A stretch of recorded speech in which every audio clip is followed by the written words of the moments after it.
Le système nerveux fonctionne à 60 mètres par seconde. Un ordinateur qui va plein régime, connecté avec une fibre optique, c'est 200 millions de mètres par seconde. Donc, performance inouïe. Mais quel est le coût de la chose ?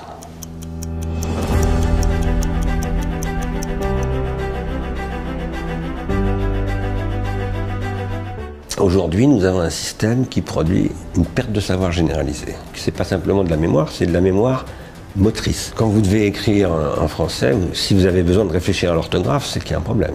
Pourquoi ? Parce que je me suis habitué à confier le contrôle orthographique à une machine.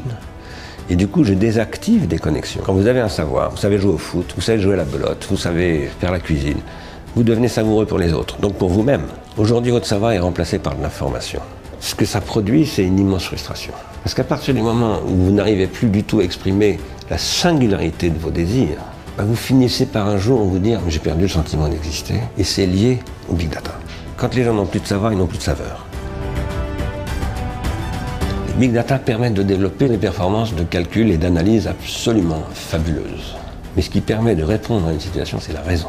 Et la raison, c'est ce qui est capable de prendre une décision lorsqu'il n'est pas calculable. Sinon, on confirme l'état de fait. Et qu'est-ce que c'est que l'état de fait ? C'est 60% de la biodiversité détruite en un siècle. Et c'est le règne de la post-vérité où plus personne n'a plus confiance en personne.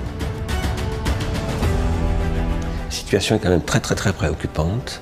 Et c'est lié directement aux industries de la mémoire. Il y a urgence à faire une critique des big data. Une critique, ça ne veut pas dire du tout un rejet. Ça veut dire faire en sorte que ces big data servent à augmenter les capacités de la raison à prendre des décisions.